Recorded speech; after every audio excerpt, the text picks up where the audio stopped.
Hey, it is Gabe Dali, not Daldi, Baldi is a starting up video. I'm already messing up. Anyways, without further ado, I'll get into the five reasons why I like this show called as Doro.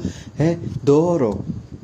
The first reason is because of the how gore it is, but the way it is done is quite different than other. It is quite visceral, quite metal, and quite unhinged, and quite never.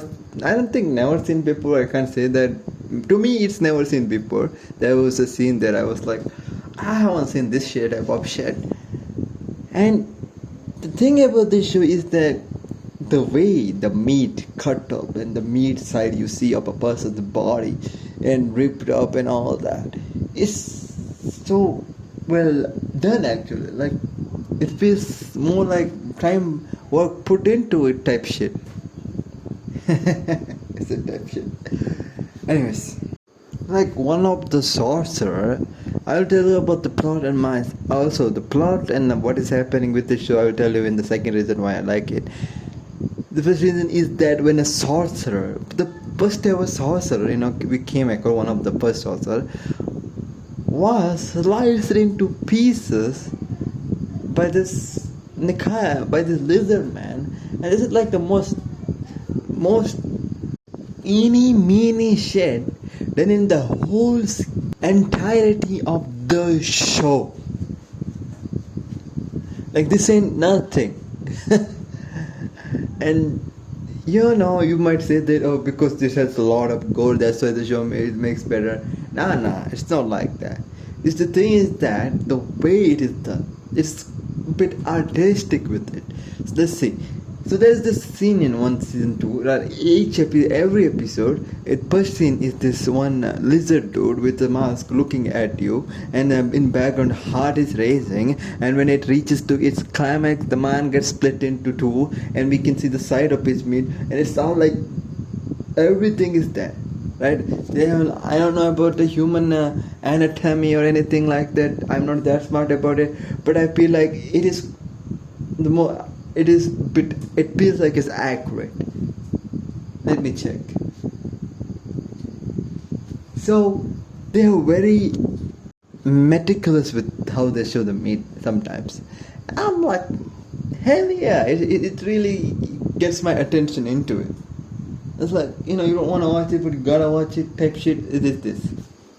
And seriously, they're upping the way people get killed, the goal and all that. It's like, and they do put effort in showing everything and like making it as detailed as it can be. And I thought that was pretty interesting. That's my first reason to watch this show. I'm not like gore animal lovant or admirer. No. I don't like mindless killing. It's not my type of shit. But in this show, it is one of those times where it's interesting to say the least.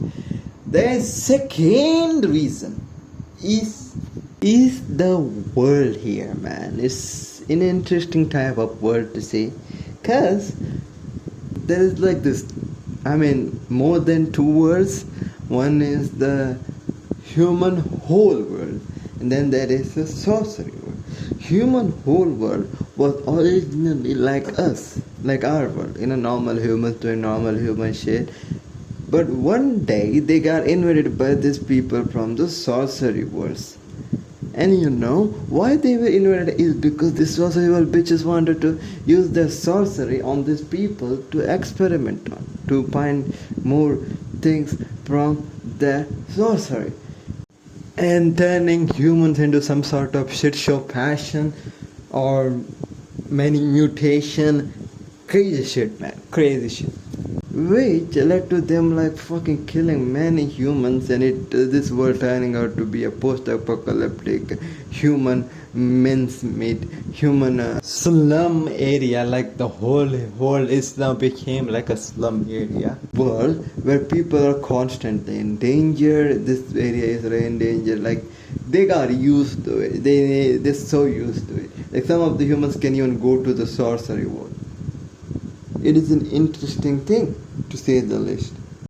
My third reason for me to like this show is the MC here. Like the major plot line is not even the world itself, the invasion of the sorcerers and all. I mean, that is the reason why this is all happening, but the major plot line here is this MC who said he's a lizard head. And you might ask, why is he a lizard head? We don't know, he don't know, his father doesn't know. And that's the mystery here. We gotta know how he has a lizard head.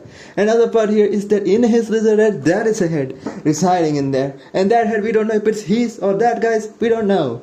But one thing we do know, that this head knows that who did that to them. A sorcerer. But he knows the pace, and whenever there is another sorcerer attacking the hole, this guy comes in, grabs that sorcerer, puts him in his mouth, his pace in his mouth, and asks that guy if he is the one that did to me like this. And if he says yes, you got the guy, now he can revert back to who he was as a human, as he doesn't also have recollection of who he was as a human at all. So after that, so he does that many times, but he doesn't get anybody, and if they are not that, he just cuts them into pieces, which is just a usual Monday in that universe. Anyways, this is the basic plot line, and this is just this and this guy's adventure most of the time.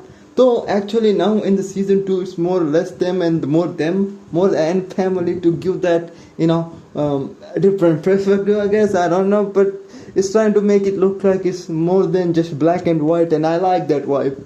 So that's why I like this though. I like the character. This guy here, he's like unhinged, but being unhinged is the new norm in this show, I guess. And he with his friend Nikaido are searching for that.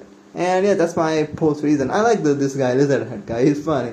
His voice reminds me of great teacher Onizuka, right? That kinda does thing to me too, but in this bizarre world. And that's my fourth reason.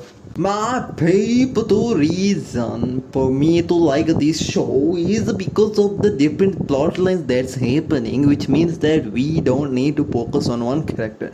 I mean, they don't make us focus on only one group of characters. Sometimes it moves from one group of characters to the enemies of that group of characters, and then separately in another group of characters they are connected to them, but not like enemy of something else. Like for one group is the first one, Nikaido and Kaima and stuff, who are fighting against sorcerers, who are like catching sorcerers because to find out who did what he did, as I said, to find out who did that to them. And then we are shown to the N family, who are like the strongest sorcerers, who are like the sort of the overseers, I guess. I kind of forgot, but yeah, overseers, I believe. And they have their own shenanigans that sometimes feel similar to them. They are just at the different side of the coin. Sometimes they feel like that. Like there are times where there are characters that you feel genuinely sad about when they are suffering, but they are supposed to, I don't know, deserve, but they have had this coming on their side. So when certain things happens, you want to the bad people, you kind of feel for it. It feels that they're just on the different side of it. But then there is again more to this another storyline, that is with the Red Cross gang member who are living in poverty, waiting for their boss to come back. They are in such a poor state that they are taking any jobs. Like their payment is cheap, but they gotta do it to survive, to be there for their boss. Their devotion for their boss is next to an all kind of lie. And like I said, it was to a point where they're not wasting anything, nothing. Like it is to the extreme. They were supposed to be this big rival group to that N family that stays that is from the whole. But you know what? And like it is so much to the extreme that they would be happy if they see a ration than a gold. You get my dream? Like they don't give a fuck about gold. The gold is just a means of getting things. That's their mentality, which is right. But normally when people say gold, they'll be like, oh my god, me. like that type of shit. These guys are like doesn't feel shit when they see a toilet paper. They're like, oh, this is what it feels like being rich. That's that. I mean, I might spoil something, but this is how, like, that's the type of life they're living in, believing that their boss will come back, and that's their storyline. Surviving till the boss comes. And what makes this more interesting is that the storylines, these three different storylines, will connect with each other, will intertwine with each other, and which will lead to unfolding of the mystery, the major mysteries here. And when you see them interacting and see them battle, it is gonna be it will have more depth, I guess. Yeah, and that's why it's my fourth reason to like it. My fifth reason, be ready, it's gonna be really important reason, may take time, is because the woman, I like him.